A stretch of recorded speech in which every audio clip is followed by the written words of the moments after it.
Hey, guys. Oh my gosh. welcome back. I haven't done, oh my gosh, I haven't done an episode with Let's Talk Tennis in forever. So come on in here. Welcome back. Thank you guys for joining me on another special episode of Let's Talk Tennis, baby. We about to get into some good old gossip. So y'all, grab a seat, grab some popcorn. I don't know, a snickerdoodle cookie, whatever you eat. I got a little snack over here myself.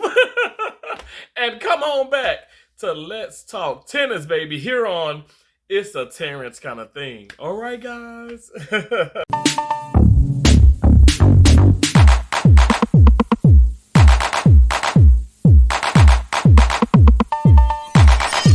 It's a Terrence kind of thing. Doesn't matter what you bring. Come and watch him do his thing. Cause it's a Terrence kind of thing.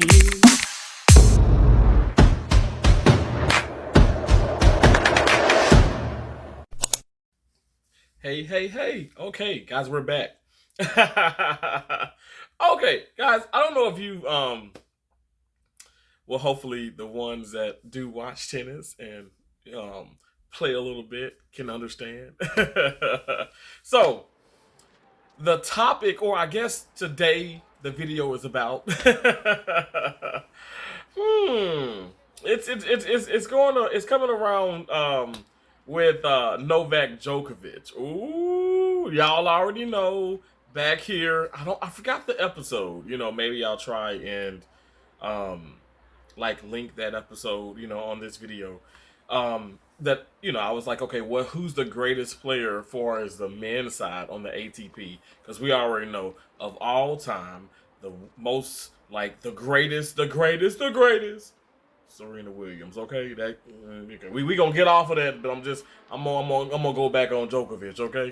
Now I love Novak Djokovic. Novak Djokovic for me is the greatest player, as far as on the male side, the men's side, the boy side, the ATP tour. Anyway, but there's so much controversy and so many people that may feel like they really just don't like him. But you know what? Hey, it's just like me with YouTube. I guess you know what? You're gonna have people to love you, to hate you. You just gotta keep pushing. And that's exactly what my boy Novak Djokovic did. Because if you guys don't know, he just recently won his 22nd Grand Slam title, okay, at the Australian Open. And that's in Australia. Hey, Australia, if you're watching, hello. But which is really, really interesting, right? Because if you guys know, he had a tough time after COVID struck the world, okay? The nation, just the whole world. Tennis also, unfortunately, it took a, uh, it was put on the back burner. Okay, not like a lot of things in life. Now, I want to say, fortunately for me, being in the medical field, I actually, my gosh, I stayed on the front burners. Okay, because I'm a healthcare provider, so. But so that it's a blessing. It's a curse and it's a blessing, I suppose. But anyway, but yes, tennis was on the back burner. Now, when tennis slowly started to be um, introduced back into our lives, and we were able to um, go to sporting events, and players were able to start back playing more and more and more. They still require, like, say, my job, okay, require for me to take all the vaccinations with the COVID. And Djokovic refused to do that. He did not want to take any. He didn't want to receive any vaccinations. He felt like it went against his rights. And let me just tell you this now, as a healthcare provider, listen closely. I absolutely agree. Um, Unfortunately, I know people that have received that vaccination and have and passed away. Now, some people say, "Oh, wow," because it was COVID, and some people say, "Okay, it's allergic reactions," and and you know everybody's gonna have their spiel and they're filled with those type of stories. My heart goes out to anybody who um, received those vaccinations and did pass away or did have a positive response to the vaccinations, because we know sometimes that could happen within medicine and with all these different chemicals and things that are introduced into the world. But I did receive all of my vaccinations. I just feel like, I believe for me being in a facility, being within the healthcare world and within these facilities, it's going to be the best thing for the patients, in myself and my family. But that's just me. That's how I feel. So I do feel like within the professional world, if players didn't want to receive the vaccination, okay, you shouldn't be. I feel like this. You shouldn't be. Um, you shouldn't be blackballed, okay? Put on a blacklist of tennis players. You can't come to the U.S. Open. You can't come to the Australian Open. You can't go to Wimbledon. You're out of the French Open. Like, the Grand Slams are, hey, it's where it's at.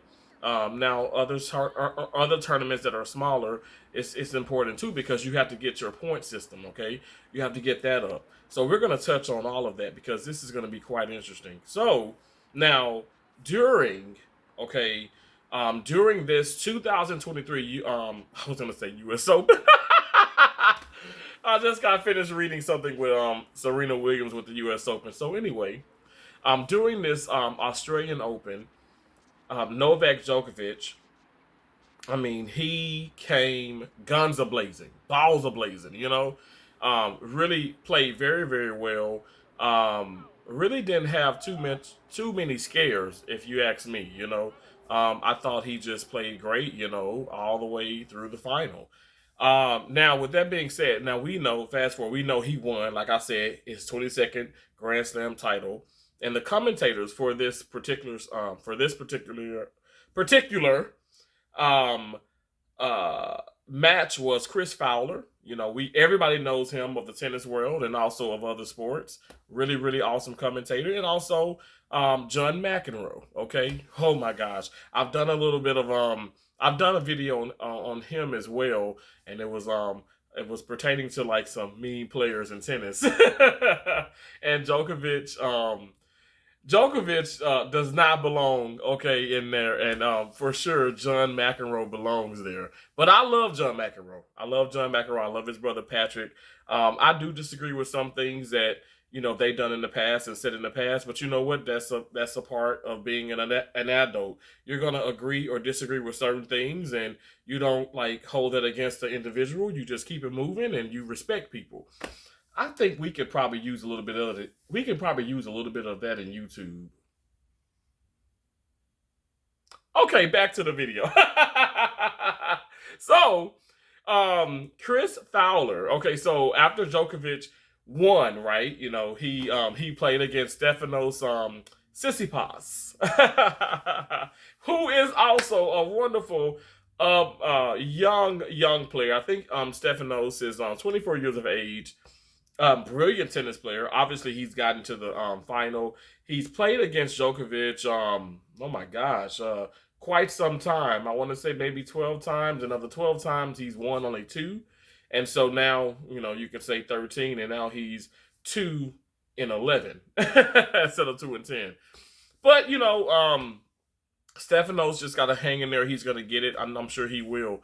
Um, but this is not even pertaining to Sissipas. This is pertaining to what was said between uh, Chris Fowler and John McEnroe about Novak Djokovic. Like I said, he's had a very hard time, because he did not.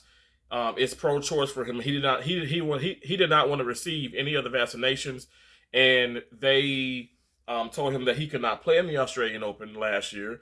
That he was booted from a lot of tournaments and a lot of Grand Slams. He lost out on points.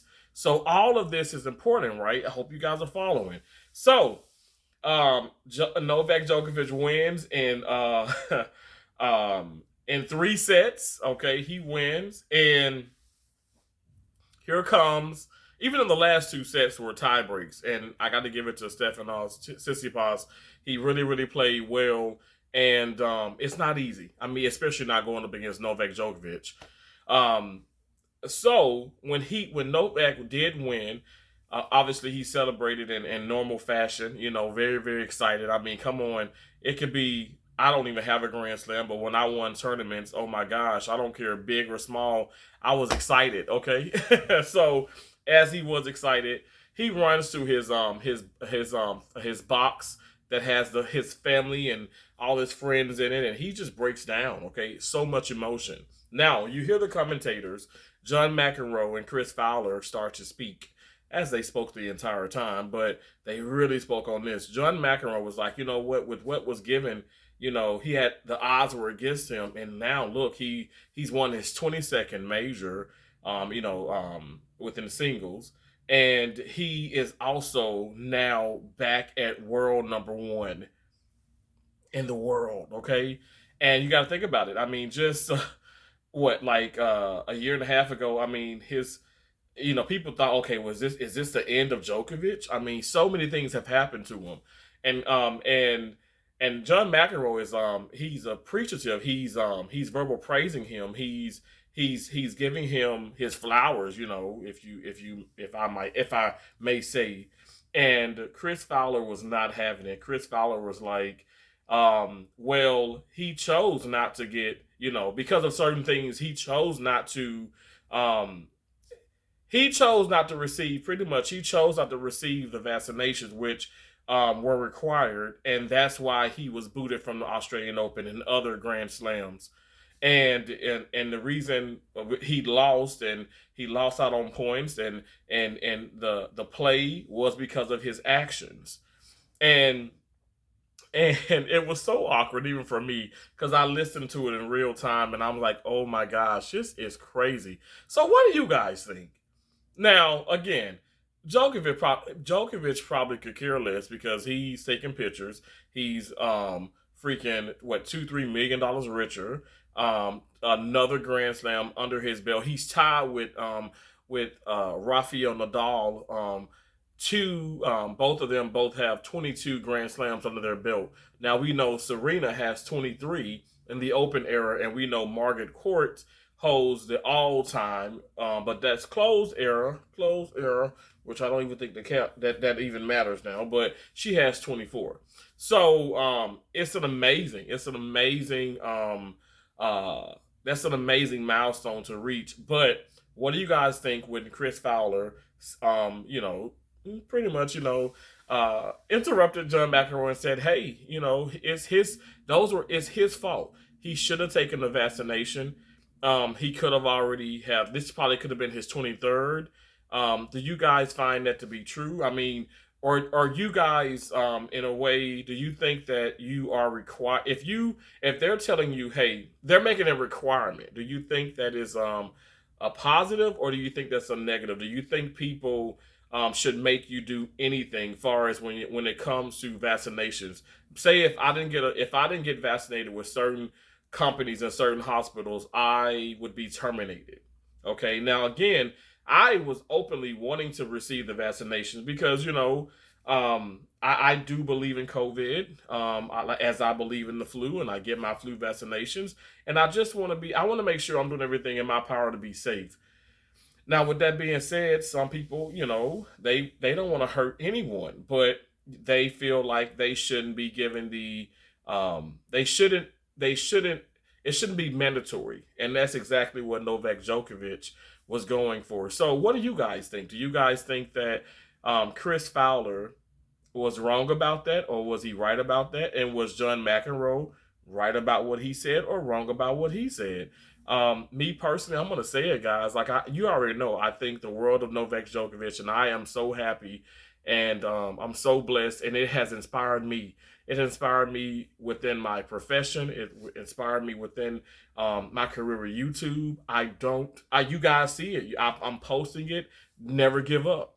He never gave up, guys, and there was so many people stacked against him, and he kept going. Novak Djokovic kept going. He is now a 22 Grand Slam title holder. Oh my gosh, that's incredible. In which, like I said, if you looked at him like a year and a half ago, you'd think, oh my gosh, this guy is his career is over with. He just can't catch a break. He was disqualified because he accidentally hit.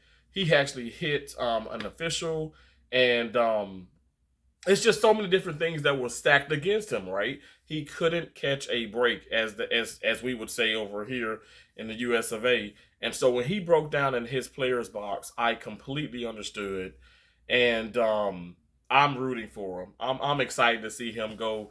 I'm excited to see him with the next tournament. And yeah, let's go to the French Open, baby. Okay, because I want to see him crush it. That he deserves so much. He deserves so much, and I feel like unfortunately he is not given that opportunity. Because of what has happened. But again, I want you guys to let me know in the comments, what do you guys think about the situation with Chris Fowler and John McEnroe, and what do you think about Novak Djokovic and his career? Now, I know some of you guys are going to be like, well, he should have gotten it, or, well, no, he's not obligated to get this, and you can't force anybody to do anything. But I want you guys to put that in the comments, okay? Because this is Let's Talk About Tennis. Let's talk about tennis, baby. Or let's talk tennis. So again, like I said, on Let's Talk Tennis, honestly, these episodes are going to be filled with a bunch of drama, controversy, craziness, things that maybe you guys, like I said, people don't even know that goes on within tennis. It is crazy. It is crazy. Tennis is not what you think it is at all times. It's a very prestigious sport, but there are a bunch of things that goes on behind closed doors, and if you really don't keep up with it, you'll be left out of the loop. Now, a lot of people, they're watching the football, the baseball, the basketball, but like I said, tennis has its own drama, and actually sometimes quite more than your other top sports. So again, guys, you better hop on board.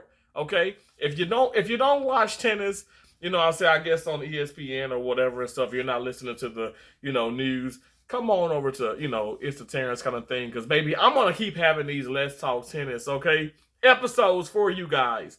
Thank you all so much. And please, if you like the video, okay, look at this. It's so pretty. If you like the video, give me a thumbs up. How about you leave a comment? I want you to leave a comment, lots of comments. Share me out, because we want to get this video around the world, okay, around the world, and hopefully even Novak Djokovic can see it. Novak, I love you.